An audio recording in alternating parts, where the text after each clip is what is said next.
네, 우리 하나님 말씀 고린도전서 7장 1절로 7절까지 보겠습니다. 고린도전서 7장 1절에서 7절까지 우리 교독하겠습니다. 너희의 쓴 말에 대하여는 남자가 여자를 가까이 아니함이 좋으나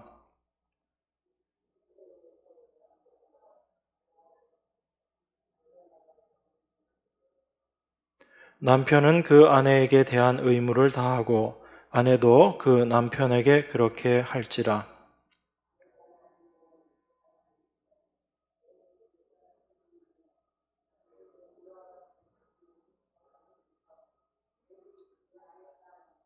서로 분방하지 말라. 다만 기도할 틈을 얻기 위하여 합의상 얼마 동안은 하되 다시 합하라. 이는 너희의 절제 못함을 인하여 사단으로 너희를 시험하지 못하게 하려 함이라.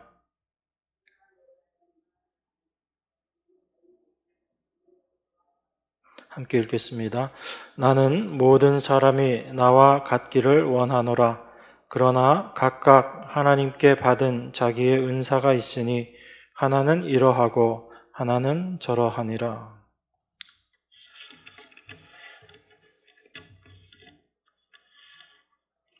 우리가 성경을 통해서 사도 바울에 대해서 많은 것들을 보게 됩니다. 사도가 되기 이전의 삶이 어떠했는지, 또한 사도가 되고 난 이후에 그 삶의 모습들을 우리가 그의 서신서들을 통해서 확인할 수 있습니다. 아마 사도 바울처럼 극적인 그 삶의 변화를 우리에게 보여주는 그런 사도가 없다라는 생각이 듭니다. 사도가 고백하고 있듯이 자기 자신이 예수 그리스도의 십자가를 알고 나서 그 십자가의 의미를 깨닫고 나서 완전히 새로운 인생의 길, 새로운 삶의 길을 가게 되었음을 이야기를 합니다. 물론 사도가 직접적으로 내가 이렇게 변화되었다, 내 삶에 내 생각이 이렇다라고 아주 구체적으로 이야기하고 있지는 않지만 사도가 무엇을 중요시하고 무엇을 위해서 그 삶을 살아가게 되었는가라는 것을 그 서신의 글들을 통해서 우리가 간접적으로 또 생각해 볼 수 있습니다. 사도 바울이 특별히 자기의 삶 가운데 참된 하나님을 올바로 알고 나서 고백했던 고백 중에 하나가 이전에 자기가 귀중하게 생각했던 것들, 그 모든 것들을 다 배설물로 여긴다라고 그렇게 사도가 이야기합니다. 배설물이라는 건 여러분들 아시는 대로 아주 쉽게 얘기하면 똥이죠. 아무짝에도 쓸모없는 그것을 배설물이다라고 사도가 그렇게 이야기하는 것입니다. 그런데 사도가 배설물이라고 이야기했던 그 내용들이 사실은 이 세상 사람들도 배설물로 생각하는 것인가 하면 그렇지 않은 거죠. 이 세상 사람들은 오히려 그것을 아주 귀한 것이라고 생각하고 지금도 아마 이 세상의 사람들은 그것을 추구하기 위해서, 그러한 것들을 얻고 이루기 위해서 수고하고 애쓰며 살아간다라고 볼 수 있습니다. 그런데 문제는 이 세상이 그러한 것, 그건 뭐 큰 문제가 되지 않는데 교회가 과연 사도의 이 말과 생각대로 동일한 생각을 가지고 살아가는가라는 것입니다. 사도가 배설물이라고 이야기했던 것들을 우리도 입으로는 여전히 배설물이다라고 이야기하면서 우리의 삶의 모습은 어떠한가라는 것을 우리가 좀 돌이켜 봐야지 됩니다. 정말 우리도 그것을 배설물로 여기고 살아가고 있는가? 아니면 배설물이 아니라 여전히 나의 가치를 드러내고 나를 높일 수 있는, 나를 행복하게 해주는 것들로 생각하고 우리의 삶은 그렇게 살아가고 있는 것인가? 이것을 우리가 살펴보아야지 됩니다. 만약 우리의 삶이 사도가 이야기했던 그 말씀대로 그 모든 것들을 배설물로 여기지 못하고 살아가고 있다면 우리는 입으로는 사도를 본받자라고 이야기하면서도 전혀 사도의 삶과는 상관없는 그런 다른 삶을 살아가고 있음을 고백하고 인정해야지 되는 것입니다. 그래서 우리가 말로는 아무리 좋은 이야기를 한다라고 할지라도 우리 안에 있는 우리의 본성, 우리의 삶의 모습이 정말 우리가 이야기하고 추구하는 대로 그러한 삶을 살아가고 있는가라는 부분에 대해서는 여러분들이 항상 말씀을 통해서 검증하셔야지 됩니다. 하나님의 말씀을 우리가 보면서 다 귀하고 좋은 것이다라고 생각을 합니다. 우리가 매주 몇 번씩 설교를 듣습니다. 다 좋은 말이죠. 다 성경의 이야기들이고. 그런데 우리가 그 말씀들을 듣고 있다고 해서 우리 자신이 그러한 존재가 되었다라고 착각하기가 쉬운 것입니다.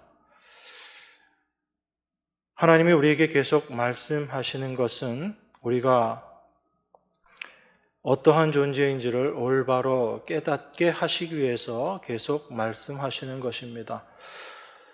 그래서 우리는 하나님의 말씀을 대하면서 내가 어떤 위치에 있는가라는 것을 여러분의 생각이 아닌 말씀을 통해서 여러분들은 확인하셔야지 되는 것입니다. 그런 의미에서 사도 바울의 말은 우리에게 많은 생각할 것과 유익을 준다라고 볼 수 있습니다. 사도의 말이니까 다 좋은 것이고 귀한 것이다 라는 생각으로 여러분들이 그치게 되면 그 생각은 어디로 우리를 끌고 가는가? 이것은 다 좋은 말이고 귀한 말이니까 우리가 사도가 말한 대로 다 실천하고 행해야지라는 이론 쪽으로 가기 쉽습니다. 그렇게 되면 우리는 하나님의 말씀을 보면서 오히려 자유함을 얻기보다는 더 무거운 짐을 지는 율법의 짐 가운데로, 짐을 지는 그 모습 가운데로 빠져들 수 있다라는 것을 여러분들은 늘 생각하셔야지 됩니다. 율법도 없이 무율법주의자로 살아야지 되는가, 그것을 말씀드리는 것이 아니라 정말 하나님의 말씀이 여러분의 삶 가운데 자유함으로 진리로 다가오는가라는 것을 여러분 스스로가 늘 확인하셔야지 되는 것입니다. 사도가 십자가의 의미를 깨닫고 나서 했던 고백이 우리가 이미 살펴봤던 고린도전서 2장 2절에 이렇게 이야기합니다. 내가 너희 중에서 예수 그리스도와 그의 십자가에 못 박히신 것 외에는 아무것도 알지 아니하기로 작정하였다. 이렇게 이야기합니다. 예수 그리스도와 그의 십자가에 못 박히신 것 외에는 아무것도 알지 아니하기로 작정했다. 우리는 이 말씀을 보면서 십자가를 더욱더 깊이 알아가야지 되겠다라고 그렇게 생각을 합니다. 그래서 십자가가 무엇인지 연구를 하기도 하고요. 그 십자가의 의미를 성경에서 더 깊이 알기 위해서 찾아보려고도 합니다. 물론 그것이 잘못된 건 아니죠. 그런데 과연 사도가 이야기하는 이 말의 의도가 무엇인가라는 것을 우리가 놓치면 우리는 십자가를 알아야지 되고 십자가를 찾아야 되는 의무감 속에 빠져들어가기가 쉽다라는 것입니다. 참된 십자가의 의미가 무엇인지를 오히려 놓치고 사도가 얘기했던 이 경지까지 내가 이르러야 되겠다라고 생각하고 열심히 수고하고 또 노력해야지 되는 그 모습으로 가기 쉽다라는 것입니다. 갈라디아서 6장 14절에서는 사도가 또 이렇게 이야기합니다. 그러나 내게는 우리 주 예수 그리스도의 십자가 외에 결코 자랑할 것이 없으니 그리스도로 말미암아 세상이 나를 대하여 십자가에 못 박히고 내가 또한 세상을 대하여 그러하니라. 여러분은 과연 이 말씀들을 어떻게 이해하고 계시는가 스스로 좀 생각해 봐야지 됩니다. 사도는 예수 그리스도의 십자가를 알고 나니까 그 십자가 외에는 결코 자랑할 것이 없더라라고 이렇게 이야기합니다. 그런데 정말 우리가 삶 가운데 그 십자가만을 자랑하고 살아가는지 아니면 여전히 십자가 외에 다른 것들을 자랑하면서 살아가는지 우리 스스로를 좀 돌이켜 보자라는 것입니다. 여러분, 성경에 나와 있는 참 귀하고 좋은 말인 것 같으니까 그냥 그거 외고 암송하고 생각하면서 이것이 내 모습이겠거니 생각하지 말라는 것입니다. 사도의 이 말을 통해서 우리가 진정 추구하고 있는 것 또한 우리의 실상이 어떤지를 확인하자라는 얘기입니다.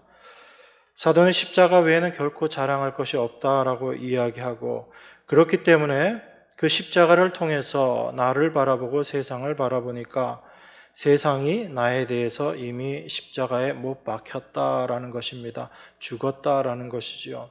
그리고 내가 또한 세상에 대해서 그러하다, 내가 죽었다라는 이야기입니다.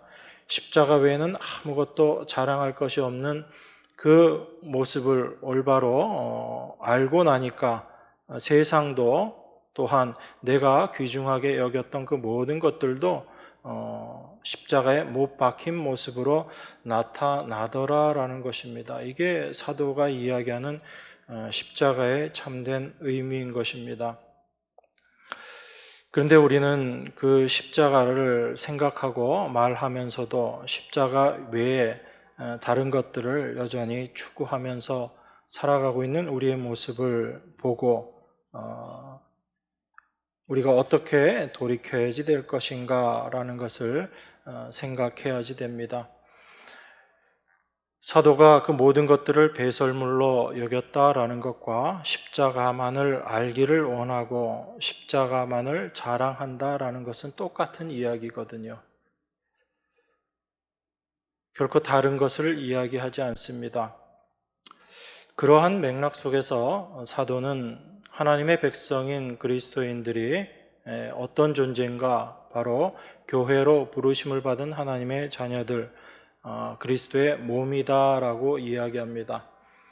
그 그리스도의 몸에 각각의 지체로 존재하는 것이 바로 우리들이기 때문에 우리가 우리 자신을 위해서 뭔가를 주장할 것도 없고 우리 자신을 위해서 해야지 될 것도 아무것도 없다라는 것을 사도가 이야기하는 것입니다. 내가 어떠한 일을 한다라고 하더라도 그 모든 일들은 몸에 속하여서 머리의 명령을 받아서 되어진 일들이기 때문에 지체로서 존재하는 내가 어떤 자랑할 것도 없고 실제로 자랑거리가 아무것도 없다라는 것이 사도가 자기 자신을 바라보고 이해한 그런 관점입니다. 이게 사도가 이야기했던 십자가와 전혀 다르지 않은 모습인 것입니다. 우리는 어떤 행함에 대해서, 행위에 대해서 차별을 두기를 좋아합니다. 은연중에 그것을 구별하고 차등을 둡니다. 그런데 여러분, 몸이라는 관점 속에서 몸이 행하는 그 일들을 통해서 과연 어떠한 지체가 행하는 것은 귀한 것이고 어떠한 지체가 행하는 것은 덜 귀한 것이고 과연 그것을 구별할 수 있는가라는 것입니다. 여러분, 우리 몸만 바라보더라도 이 땅을 디디고 있는 것이 우리의 발이지요. 그래서 발은 늘 그 세상과 함께 부딪힐 수밖에 없고 그 세상의 먼지들을 뒤집어 쓸 수밖에 없습니다. 그런데 이 몸에 속해 있지만 발이 아닌 손은 늘 그 세상과는 좀 떨어져 있는 것 같아요. 세상의 이 바닥, 그 바닥에서는 좀 자유로운 것 같고 뭔가 좀 고상한 것 같습니다. 또 이 손발과 다르게 우리가 보고 듣고 말하는 것은 오히려 또 더 귀해 보이기도 합니다. 그런 차원에서 우리가 생각하면서 발의 일을 우리가 손의 일보다 좀 덜 귀한 것이다, 이렇게 과연 이야기할 수 있는가라는 거예요. 이 모든 것들이 우리 몸이 행하는 일인 것입니다. 발이 땅과 부딪히면서 계속되는 수고를 하지만 그 수고로 말미암아 이 몸이 올바로 지탱하고 있는 것이고 그 몸이 올바로 지탱함으로 말미암아 손이 손으로서의 역할들을 할 수 있는 것이고, 그래서 우리가 보는 것도 듣는 것도 말하는 것도 정상적으로 되어질 수 있는 것입니다. 그 어떤 것들도 그 각각의 역할에 따라서 행하는 것일 뿐이지 그것 자체가 더 귀하다, 덜 귀하다의 차등이 없는 거예요. 그런데 우리는 그렇게 생각하지 않습니다. 내가 하는 어떤 일에 대해서도 여러분들은 스스로 그 행위 자체를 차이를 두고 차등을 두기를 은연중에 그러한 습관 속에 우리가 들어가 있는 겁니다. 그러다 보니까 교회 안에서도 귀한 일이라는 게 있고 덜 귀한 일이라는 게 있는 겁니다. 생각 속에, 우리들의 생각 속에 말씀을 전하는 목사의 역할은 귀한 것이고 그렇지 않은 다른 어떤 부수적인 일들은 좀 덜한 일이고 여러분 스스로 그렇게 생각하기 쉽다라는 거죠. 그런데 그런 것이 없습니다. 모두 몸에 속한 지체로서 각각의 역할을 감당하는 것 뿐이기 때문에 그렇습니다. 그래서 여러분 안에 자꾸 그런 생각들을 다 없애버리기 위해서 그런 생각들이 날 때마다 이것이 성경적이지 못하다라는 것들을 여러분들이 확인하시고 인정하셔야지 되는 거예요. 그렇지 않으면 은연중에 사도의 말을 우리가 올바로 따라간다라고 하면서도 사도의 말과 정반대의 길을 갈 수 있다라는 것입니다. 그걸 여러분들이 잘 기억하셔야지 돼요. 그래서 바울의 서신서들을 우리가 볼 때 한 가지 주의하면서 봐야지 되는 것이 무엇인가 하면 바울은 지금 십자가로 말미암아 그의 삶이 완전히 변화되어지고 바뀌어진 그 시각으로 모든 것들을 이야기하고 있다라는 것입니다. 그래서 십자가라는 시각을 통해서 바울의 글들을 보지 않으면 이것은 그냥 세상 이야기처럼 어떤 한정된 특정의 이야기로 우리가 보기 쉽습니다. 대표적인 내용이 사실 오늘 본문의 말씀이거든요. 오늘 본문 말씀을 십자가를 통해서 보지 않고 그냥 결혼과 신앙생활에 대해서 이야기한 것이다 라고 그렇게 보게 되면 2절, 3절을 이렇게 이야기하죠. 음행의 연고로 남자마다 자기 아내를 두고 여자마다 자기 남편을 두라. 남편은 그 아내에게 대한 의무를 다하고 아내도 그 남편에게 그렇게 할지라. 사도의 이 말을 십자가를 통해서 보지 않고 단지 신앙과 결혼 생활이라는 쪽으로 이해하고 보게 되면 결혼을 하는 목적이 뭐가 되어버리는 겁니까? 음행을 하지 않기 위해서 결혼하는 것처럼 그렇게 되어버리는 거예요. 그리고 우리가 이러한 내용으로만 이해하게 되면 이 말씀은 모든 성도들에게 필요한 말씀이 아니라 어떤 특정한 개인에게만 필요한 말씀으로 다가와 버립니다.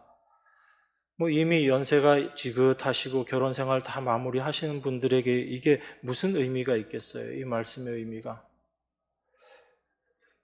그러니까 우리가 사도의 이야기들을 볼 때 물론 사도는 어떤 구체적인 내용을 가지고 이야기를 시작합니다.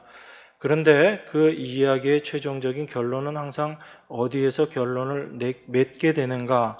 십자가에서 그 결론을 맺게 되는 거예요. 여러분 우문현답이라는 이야기 들어보셨죠? 질문은 아주 우스꽝스럽고 어리석은 질문인데 그 질문에 대한 대답이 아주 지혜로운 것, 그걸 우문현답이다라고 이야기합니다. 오늘 본문 말씀을 보면서 제가 제일 처음에 떠올랐던 말이 그 말이에요. 사실은 사도가 지금 이 내용을 쓴 것은 고린도 성도들이 질문을 했기 때문에 거기에 대한 답변으로 바울이 이 이야기를 한 것입니다. 그러니까 고린도 성도들이 이 질문을 한 거죠. 과연 남자가 여자가 결혼을 하는 것이 좋습니까? 결혼하지 않는 것이 좋습니까? 라고 그렇게 물어봤다는 이야기입니다. 1절에 보니까 이렇게 이야기하죠. 너희의 쓴 말에 대하여는 이렇게 이야기합니다. 그러니까 우리가 전서, 고린도 후서 이렇게 두 가지 편지를 알고 있지만 사실은 그것 말고 사도가 고린도 교회에 쓴 편지 서로 주고받은 내용이 또 있다라는 이야기입니다. 그게 우리가 알 수 없는 내용이지만 고린도서에 문득 나와 있는 표현들을 보면 중간에 다른 편지가 또 있었구나라는 걸 알 수 있습니다. 그게 1절에 너희의 쓴 말에 이렇게 표현되어 있는 거죠. 아마 고린도 성도들이 바울에게 질문을 한 것 같습니다. 결혼을 하는 게 좋습니까? 결혼하지 않는 것이 좋습니까? 이건 단순히 결혼을 해야지 되느냐 말아야지 되느냐 차원에서의 질문은 아니었을 거예요. 사도의 대답을 보면 그 말에 대해서 남자가 여자를 가까이 아니하는 게 좋다라고 이야기하고, 이건 두 가지로 이야기합니다. 똑같은 이야기지만 남자가 결혼 안 하는 게 좋다, 그리고 남자가 성관계 가지지 않는 게 좋다, 이렇게 다른 번역에는 표현되어 있거든요. 그리고 음행의 연고로 남자마다 자기 아내를 두고 여자마다 자기 남편을 두라, 이렇게 바울이 이야기합니다. 그러면 이게 결혼하고 결혼하지 않는 것 또한 음행을 막기 위해서 결혼하라라는 이런 말처럼 들려버리는 거예요. 도무지 사도가 그 고린도 교회 성도들을 어떻게 깔보고 이렇게까지 표현할 수 있겠는가라는 생각이 들 정도의 그런 말인 거잖아요. 그래서 우리는 그 부분들을 단순히 결혼 생활에 대한 것으로 이해하기에는 뭔가 좀 부족한 부분이 있다라는 것입니다. 우리가 고린도서 6장을 보면서 음행이 무엇인가라는 것에 대해서도 잠시 묵상을 했었습니다.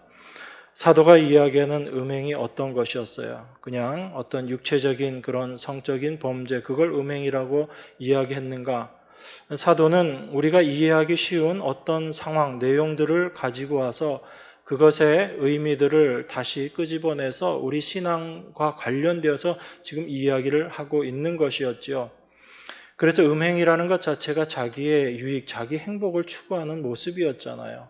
나의 기쁨을 위해서 행동하는 것들, 또한 그렇게 자기의 행복만을 추구하면서 살아가는 사람들의 모습 중에 누구에게도 매이지 않고 자기 원대로 살아가는 모습, 그게 창기의 모습이다라고 사도가 이야기했던 것입니다.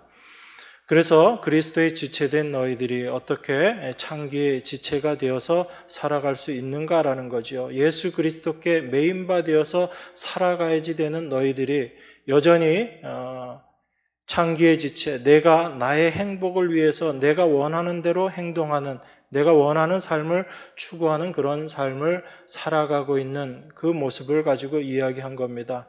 그러면서 분명히 이야기하죠. 너희 몸은 너희 것이 아니다라고 이야기합니다.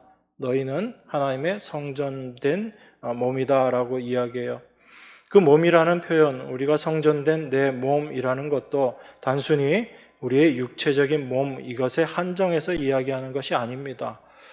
우리가 우리 몸이 하나님의 성전되었다라고 이야기할 때 제일 많이 오해하는 것 중에 하나가, 내 몸이 하나님의 성전이기 때문에 내가 몸을 깨끗이 해야지 되겠다, 정결하게 해야지 되겠다, 그래서 죄를 지어서도 안 되고 내 몸에 하나님의 영이 들어와 계셔야지 되는데, 그렇게 생각하고 윤리적으로 도덕적으로 죄 안 지으려고 애쓰는 것, 그걸 몸을 깨끗하게 하고 거룩해 하는 것이다 라고 그렇게 생각하기 쉽습니다. 그런데 성경에서 이야기하는 성전된 몸이라는 것은 예수 그리스도의 몸에 지체된 자로서 바로 성전의 의미를 올바로 이해하고 깨닫는 몸으로서의 성전, 그걸 이야기하는 거죠. 성전이라는 것은 단순히 내 죄를 사하는 곳, 그것의 문제가 아니라 성전을 통해서 죄 없는 짐승이 내 대신 죄를 짊어지고 죽어가는 것이구나. 그래서 그 성전에서 확인해야지 되는 것은 나의 죄인됨을 확인하는 것입니다. 그래서 우리의 몸이 하나님의 성전된 곳이다라는 이야기는, 우리는 늘상 우리 몸을 통해서 드러나는 죄의 모습들을 발견하고 우리가 죄인임을 고백하는 그 위치에 있는 것, 그게 바로 성전된 몸으로서의 그리스도인이라는 것이고, 그러한 몸의 지체로 있는 것이 바로 하나님의 자녀 우리들이다라는 이야기입니다. 그래서 우리가 우리를 위한 삶을 살아갈 수 없는 것이고, 우리 몸을 위해서 당신의 몸을 버리신 예수 그리스도를 늘 우리 마음 가운데 담고 살아가는 것, 이게 성전으로서 살아가는 몸의 의미인 거죠. 그냥 여러분들이 죄 안 짓고 몸을 깨끗하게 하고, 그래서 내 몸이 더러우면 그거 사용할 수 없으니까 깨끗하게 해야지 된다, 그 차원이 아닌 거죠. 여러분들이 무엇을 하고 안 하고의 문제가 아니고, 내가 어떠한 존재인지를 확실하게 알아가고 깨달아가는 그 위치에서의 성전된 몸이라는 이야기입니다. 그래서 내 몸이 내게 아니다라고 이야기하고 너희는 값으로 산 것이 되었다라고 사도가 이야기하는 거죠. 거기에 음행의 의미가 있는 것입니다. 그래서 음행이라는 것은 바로 자기 자신의 유익을 위해서 또 자기의 행복을 추구하면서 살아가고 있는 그것이 바로 음행의 모습이다라는 것을 십자가를 통해서 우리가 확인하게 되는 거죠. 단순히 육체적인 범죄만을 음행이다라고 이야기하는 것이 아니라 그 육체적인 범죄가 어떠한 원인 하에서 어떠한 이유로 생겨나게 되는 것인가를 우리가 안다면 그 음행의 본질의 의미를 명확하게 이해하게 되는 것입니다. 그런 의미에서 우리 자신이 어떠한 존재인지를 알게 되고 우리가 그리스도 몸의 지체라는 것을 알게 되면 우리의 어떠한 행위에 대해서도 우리 스스로 그것을 가치 있다라고 이야기할 수 없는 것이고 우리의 행위가 어떤 다른 지체의 행함과 구별되어서 이것이 더 좋다, 더 나쁘다라고 비교, 평가할 수도 없는 것입니다. 그게 몸의 지체임을 올바로 인식한 십자가를 통해서 자기의 모습을 확인한 성도들의 삶의 모습인 거죠. 그래서 그 몸된 지체로서의 성도들의 삶 가운데서는 절대로 비교함이라는 것이 없다라는 것입니다. 자기 자랑이라는 것이 나올 수 없는 거예요. 그러니까 자기 자랑하지 마라, 비교하지 마라가 아닌 겁니다. 성도의 삶 속에서 확인되어지고 발견되어지는 것은 자기 자랑을 할 수 없는 자임을 깨닫는 것이 성도라는 거예요. 그게 지체로서 살아가는 성도의 모습인 것입니다. 나의 행함과 다른 사람의 행함을 비교할 수 없는 것이 바로 우리들의 모습인 거예요. 내가 아무리 신령한 일을 했다라고 할지라도 그것을 한 이가 내가 아니라 내 안에 계신 그리스도임을 알기 때문에 그렇습니다. 하나님은 우리를 이 자리로 끌고 가시는 거예요. 그래서 여러분의 삶 가운데 변화된 여러분의 모습을 발견할 수 있는 것입니다. 그러한 삶의 모습을 통해서 내 안에서 역사하시는 그리스도의 일하심을 확인함으로 말미암아 내 안에 변화된 모습들을, 내 삶의 변화된 모습들을 확인할 수 있는 거죠. 여러분들이 의도적으로 수고하고 애써서 변화된 자가 되어라가 아닌 거죠. 그리스도인의 삶이라는 것은 이렇게 다른 겁니다. 그런데 그 다름을 우리가 올바로 알지 못하고 우리의 행함으로 그 다름을 드러내야지 된다라고 생각하기 때문에 항상 문제가 되는 거죠. 그게 율법으로 빠지는 모습인 것이고요. 그게 갈라디아 성도들의 모습이었다는 것입니다. 그런데 그 모습이 바로 여러분과 저의 모습이라는 걸 인정하셔야지 돼요. 나는 아니다라고 생각하지 마십시오. 제가 늘 말씀드리지만 바리새인들의 모습이 바로 여러분과 나의 모습이에요. 그 바리새인의 행함과 말 속에서 내 자신의 모습을 발견할 수 있어야지 우리가 하나님께 나아가는 그 십자가 앞으로 나아가는 삶을 살 수 있게 되는 것입니다. 예수님께서 내가 온 것은 의인을 부르러 온 것이 아니고 죄인 부르러 왔다라고 이야기하십니다. 예수님이 말씀하시는 의인과 죄인은 어떤 사람이에요? 예수님이 말씀하시는 의인은 세리며 창기며 그런 사람들이죠. 그런 죄인 부르러 왔다라고 이야기하시는 거잖아요. 그런데 스스로 의인이라고 이야기하는 그 사람들이 바로 바리새인들입니다. 자기들은 다 환자가 아니다라는 얘기죠. 나는 아무 병 들지 않았다라고 이야기합니다. 그럼 여러분들이 예수님께 부르심을 받는 자로서 세워지기 위해선 여러분 스스로 죄인의 모습으로 서 있어야지 되는데, 그러면 그 죄인 되어야지 되는데 여러분들이 세리와 창기처럼 그렇게 행동하라는 그 이야기인가요? 그렇게 하면 예수님께서 구원해 주시겠다 그 이야기인가요? 그건 아니잖아요. 내가 죄인이라는 것을 늘 인식하고 나를 구원할 이는 예수 그리스도의 십자가밖에 없다라는 것을 고백하는 그것이 참된 죄인의 모습이거든요. 그래서 내가 바리새인과 같은 그런 경건하고 거룩한 삶을 산다 할지라도 이것이 나의 신앙을 드러내는 그러한 행위가 아니고 이 모든 것들로도 나는 구원받을 수 없는 존재다라는 것을 아는 그것이 참된 죄인의 모습이거든요. 그래서 어떤 행위를 하라 하지 말라의 의미가 아닌 겁니다. 어떤 행함 자체에 가치를 두지 않는 자들이 참된 죄인의 모습으로 예수 그리스도 앞에 나아가는 자들이다라는 것이 예수님께서 말씀하신 내가 의인을 부르러 온 것이 아니요 죄인 부르러 왔다라고 말씀하시는 환자에게 의사가 필요하다라는 그 말씀의 의미인 거예요. 자기 자신이 죄인임을 깨닫고 아는 자들, 그런 자들이 참 예수 그리스도의 은혜가 필요한 자들이고 그리스도 안에 있는 자들이라는 얘기입니다. 바리새인들과 같은 그러한 행함을 하지 말라는 예수님의 말씀이 아닌 거예요. 예수님의 말씀의 참된 의도는 무엇이냐면 바리새인들처럼 그들이 행한 그것을 가지고 그것을 신앙의 행위라고 스스로 판단하고 인정하면서 그 신앙의 행위를 가치 있는 것으로 여기는 그러한 자들이 바로 스스로 의인이라고 생각하는 자들이란 것이고, 그러한 자들에게는 예수 그리스도가, 예수님의 십자가가 아무 의미 없고 필요 없다라는 이야기인 것입니다. 예수님의 그 말씀의 의미는 뭐예요? 바리새인처럼 살지 말아라라는 그 말씀의 의미는 바리새인과 같은 그런 자기의 행함에 가치를 두고 그것을 신앙의 행위인 것으로 생각하지 말라라는 얘기입니다. 바리새인들이 행한 일이 어떤 거예요? 율법을 열심히 지키는 거였습니다. 그런데 그 율법 열심히 지키는 것을 우리는 신앙 행위로 생각을 해버리게 되면 예수님이 말씀하신 것과 똑같은 바리새인의 모습으로 빠져버리는 거예요. 지금 이 시대의 기독교가 그렇게 지금 그 모습으로 나타나고 있는 거예요. 성경에서 이야기하는 하라 하지 말라의 것들을 가지고 내가 이것을 지켰다, 지키지 못했다. 여러분 스스로도 그렇게 생각하고 있잖아요. 내가 이 말씀을 지켰는가, 지키지 못했는가, 그것을 행하는 게 신앙의 행위라고 생각하고, 그것을 하지 못했을 때는 내가 올바로 행하지 못했다라고 생각하고 자책감에 빠져 있는 겁니다. 거기에 어떤 자유함이 있겠어요?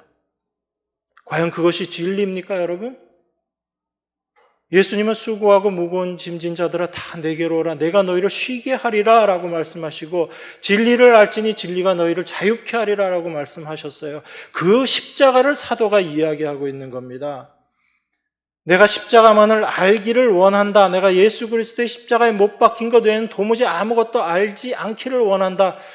내가 십자가를 자랑하는데 그 십자가 외에 십자가를 통해서 보니까 내가 세상에 대해서 못 박혔고 세상도 나에 대해서 이미 못 박혔다. 이 모든 것들의 가장 핵심적인 의미는 뭘까요, 여러분? 자유함이에요. 자유함. 십자가 외에는 그 어떤 것들도 내가 추구하지 않아도 되는, 십자가 외에 어떤 다른 것들도 신앙으로 내가 인정하고 그것을 행해야지 되는 그 의미에서 다 자유케 되어버렸다는 자유함이거든요. 그 십자가를 통해서 내가 어떤 존재인지를 알기 때문에 그렇습니다. 내가 겉으로는 신앙적인 신앙인 것 같은 그런 행함들을 할 수 있지만 그 이면에 여전히 존재하고 있는 나의 죄된 본성을 깨닫게 되고, 내가 무엇을 내어놓더라도 그것을 가지고 하나님 앞에 나아갈 수 없다라는 것을 알게 되었을 때 내가 뭔가 행해야지 된다라는 그 부담감에서 벗어나게 되는 거죠. 그 짐에서 해방되는 겁니다. 사도는 그 의미에서의 십자가를 이야기하고 있는 거예요. 그런데 현대 기독교가 십자가를 어떻게 만들어 버렸습니까?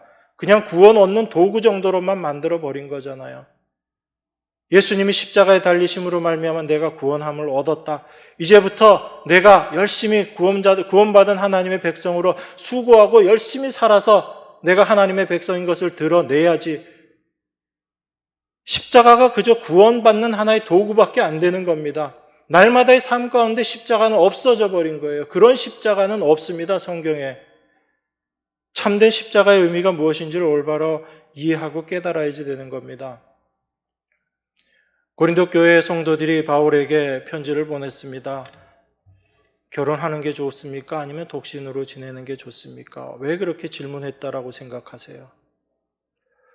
그건 아마 고린도 교회, 고린도 지역에 있었던 특별히 헬라 철학과도 관련이 있을 것입니다.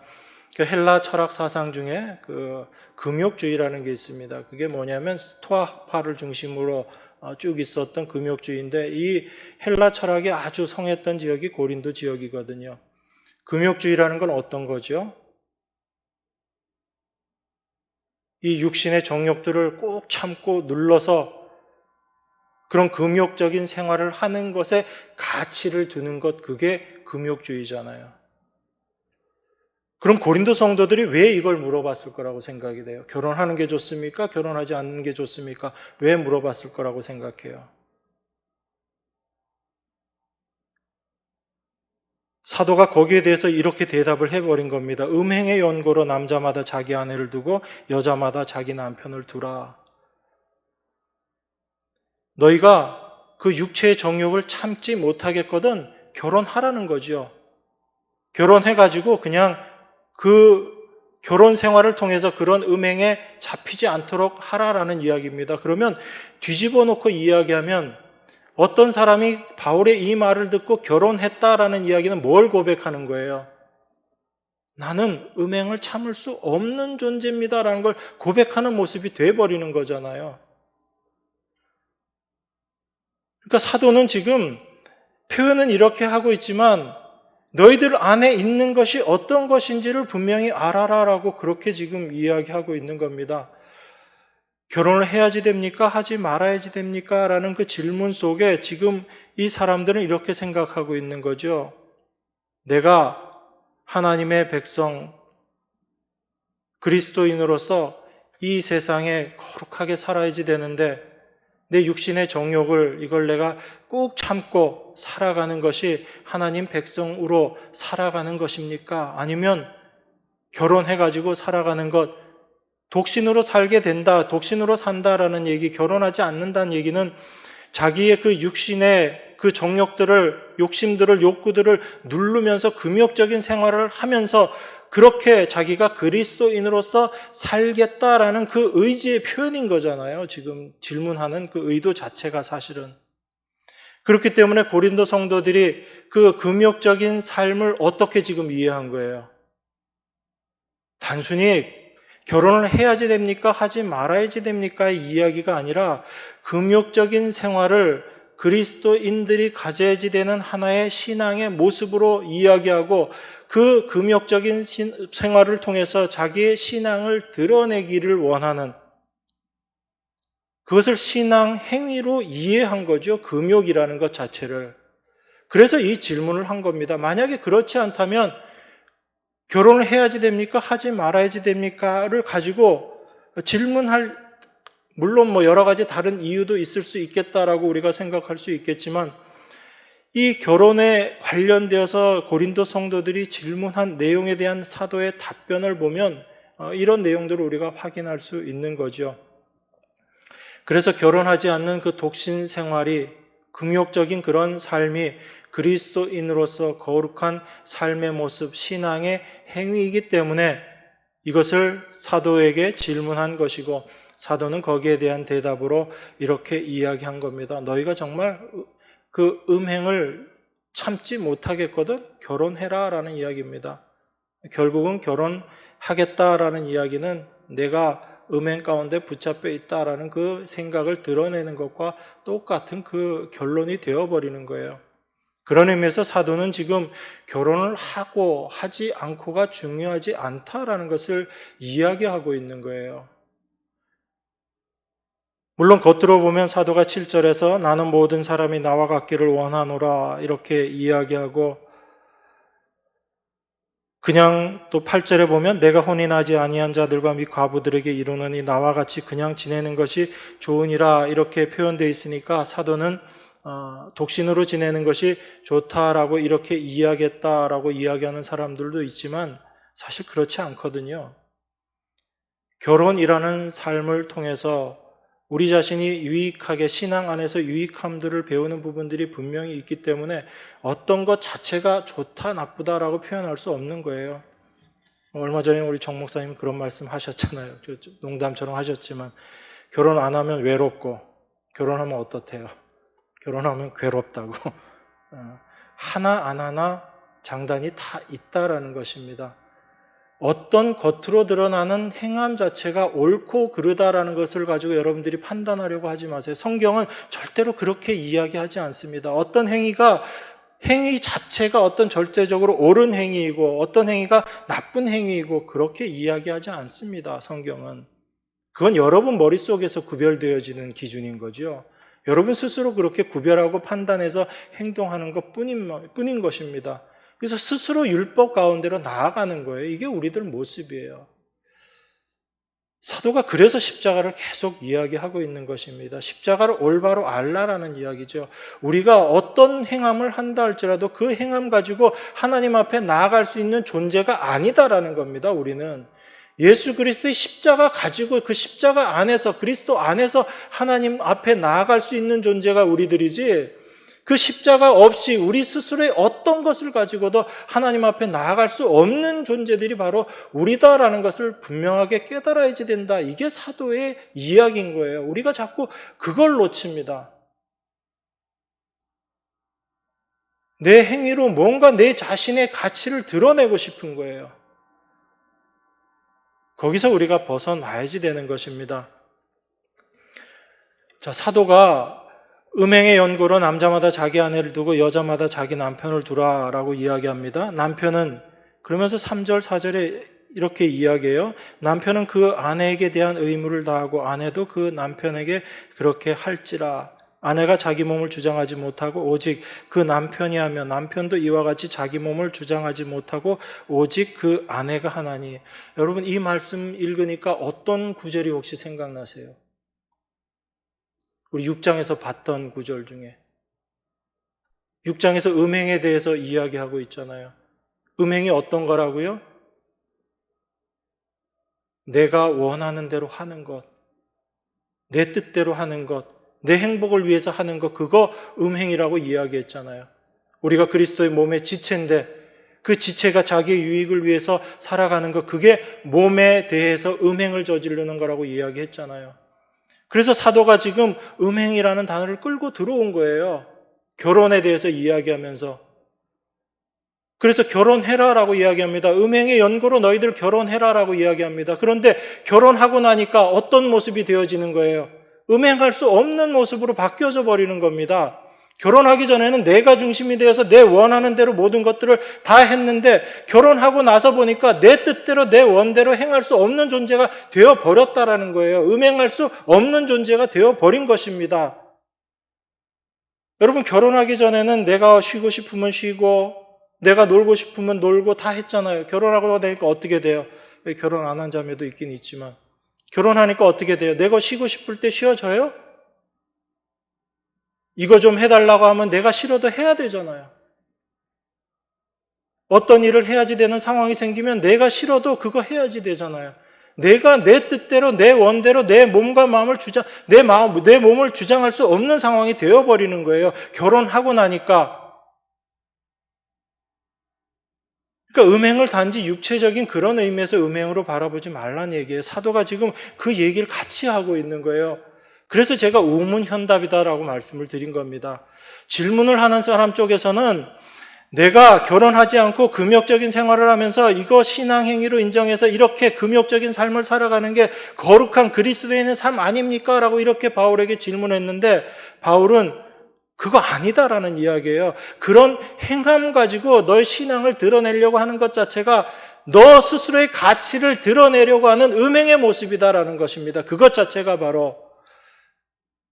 그래서 그런 생각을 갖고 있으면 아예 결혼하라는 얘기예요. 그거 금욕적인 생활, 그거 신앙적으로 아무 가치 없는 것이니까. 그렇다고 해서 마구마구 마음 편한 대로 그렇게 살아라, 그 얘기는 아닌 거잖아요. 금욕적인 생활 자체를 신앙의 행위로 인정하고 그것을 지킨 것으로 말미암아 내가 그리스도인으로서 이렇게 행동했다라는 그런 생각 갖지 말라란 얘기입니다. 그게 자기 자신을 드러내고 자기 중심으로 살아가고 있는 음행하는 모습이기 때문에 그 얘기를 하는 거예요. 그래서 음행의 연고로 너희들 결혼해라라는 것입니다. 그런데 결혼하고 나서 보면 내 원대로 내 뜻대로 내 몸 마음대로 주장할 수 없는 그런 상황 속에 들어가게 되더라는 얘기예요. 그게 음행에서 벗어난 삶의 모습이다라는 걸 사도가 지금 같이 이야기하고 있는 것입니다. 그러니까 사도는 지금 복합적으로 같이 이야기하고 있는 거예요. 그런데 중심에 뭐가 있는 겁니까? 십자가가 있는 거예요. 너희가 정말 십자가를 올바로 알고 십자가를 깨닫고 살아가고 있느냐? 그걸 지금 우리에게 이야기하고 있는 거죠. 그래서 분방하는 것에 대해서도 아마 이때 당시에 고린도 성도들이 결혼하고 나서도 어떤 그 성적인 욕구들을 참기 위해서 분방하고 지내며 아마 그런 것들을 또 신앙의 행위로 생각하고 아마 그런 일들을 행했는지도 모릅니다. 그런데 사도가 이야기하죠. 분방할 때도 기도할 틈을 얻기 위해서 합의 동안 얼마 동안은 하고 나서 다시 합해라라고 이야기합니다. 그런 것 가지고 분방하는 것, 그게 육체의 정욕을 절제하는 것, 그걸 가지고 신앙의 행위로 간주하지 말라라는 이야기예요. 기도할 틈을 얻기 위해서 같이 있으면 어려우니까 따로 방을 나눠서 기도하되 어느 정도 기간까지만 그렇게 하고 다시 합치라라는 것입니다. 그러니까 그런 사소한 것에 대해서 사도가 이야기하면서 그 내용의 핵심은 뭔 거예요? 무엇이 참된 신앙의 모습인가라는 것을 우리에게 보여주고 있는 것입니다. 그래서 너희의 절제 못함을 인하여 사단으로 너희를 시험하지 못하게 하려 함이다라고 이야기하는 거예요. 사단의 시험이라는 건 어떤 것입니까? 우리를 유혹해서 음행하게 하는 것, 육체적인 음행하게 하는 것, 이게 사단의 시험이에요. 사단의 시험의 가장 큰 것은 너가 하나님 없이 너 스스로 하나님 되어라라는 것입니다. 너 스스로의 가치를 인정하고 너 스스로를 드러낼 수 있는, 하나님 없이 스스로 하나님 될 수 있는 그 위치로 가라라는 게 사탄의 시험인 거예요. 끊임없이 우리에게 오는 도전이 그것입니다. 너도 이런 행위 할 수 있지 않느냐? 너 힘으로 이제 이런 거 할 수 있지 않느냐? 끊임없이 우리에게 추구하고 속삭이는 것이 사탄의 시험인 거예요. 하나님처럼 되라는 거죠. 하나님 없이도 살 수 있지 않냐는 거예요. 십자가 없이 살 수 있지 않냐는 거예요. 넌 이제 십자가로 구원받았으니까 십자가 없이 살 수 있지 않냐는 거예요. 사도는 거기에 대해서 정면으로 반박하고 있는 겁니다. 십자가는 우리 날마다의 삶 가운데 십자가를 통해서 내가 세상에 드러나야 되고 세상도 십자가를 통해서 나에게 다가와야지 된다라는 것이 사도가 이야기하는 참된 십자가의 의미인 거예요. 그래서 사도가 내가 하는 이 말은 권도고 권함이고 그냥 허락하는 정도지 이거 명령 아니다라고 이야기합니다. 참된 명령이 무엇인가에 대해서 나중에 시간 되면 한번 여러분하고 나눠보도록 하겠습니다. 나는 모든 사람이 나와 같이 되기를 원하노라. 그러나 각각 하나님께 받은 자기의 은사가 있으니 하나는 이러하고 하나는 저러하니라. 사도는 자기가 독신으로 지내기 때문에 그 독신으로서의 또한 유익을 알고 있기 때문에 이렇게 이야기합니다. 그렇지만 각자가 받은 은사가 다르기 때문에 하나는 이러하고 하나는 저러하다라고 이야기합니다. 이게 몸의 지체로서의 모습인 거예요. 다 다르다는 이야기입니다. 어떤 사람은 이런 면에 강하지만 어떤 사람은 저런 면에 강하다라는 거예요. 서로가 다 다르기 때문에 비교할 수 없고 내 것이 더 낫다라고 이야기할 수 없는 것이 몸의 지체의 위치라는 겁니다. 그걸 올바로 깨달아야지 된다라는 거예요. 그런 의미에서 사도는 결혼 생활이라는 것을 통해서 결혼하는 게 좋으냐, 독신으로 지내는 게 좋으냐라는 그 고린도 성도들의 질문에 대해서 그 안에 그들이 갖고 있었던 잘못된 생각들을 다 깨우쳐주고 있는 것입니다. 우리가 갖고 있는 잘못된 신앙에 대한 오해들을 이야기하고 있는 거예요. 참된 십자가 안에서의 삶이 어떤 것인지를 우리에게 이야기하고 있는 것입니다. 그래서 우리는 이 말씀을 통해서 또 한 번 우리 스스로 확인해야지 되는 거예요. 내가 신앙이라고 생각하고 신앙적인 행함이라고 생각하는 것을 내가 행함으로 내 스스로가 그것을 붙잡고 살아가고 있는 것이 아닌가. 십자가를 바라보고 십자가만을 의지하는 삶이 아니라 나의 행함을 여전히 의지하면서 살아가고 있는 내 모습이 아닌가라는 것을 여러분들은 사도의 이 말씀을 통해서 다시 한번 확인하셔야지 되는 거예요. 그래서 그 십자가의 길에서 벗어나 있다면 십자가를 향해 나아갈 수 있기를 원하는 간절함으로 하나님 앞에 간구하시라는 이야기입니다. 그것이 사도가 오늘 우리들에게 주는 우문현답이다라고 생각합니다. 이 은혜가 여러분의 날마다의 삶 가운데 늘 충만하기를 주님의 이름으로 축원합니다. 기도하겠습니다.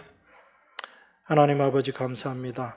늘 우리 자신의 행함에 매여 있고 내 자신이 어떠한 존재인가에만 잡혀있는 우리들의 모습 속에서 예수 그리스도의 십자가를 통해서 우리를 바라보게 하시고 또한 그 십자가 안에서 우리가 어떠한 존재인지를 깨닫고 이해하기를 원하는 사도의 이 음성을 저희가 듣습니다.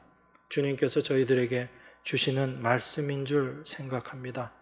늘 우리 자신을 의지하지 않고 오직 주님의 십자가만을 바라보며 그 십자가만을 소망하며 살아가는 저희들 다 될 수 있도록 주님 은혜로서 함께하여 주시옵소서. 우리 안에서 성령께서 이 일을 이루실 줄 믿고 귀하신 예수 그리스도 이름으로 기도드리옵나이다. 아멘.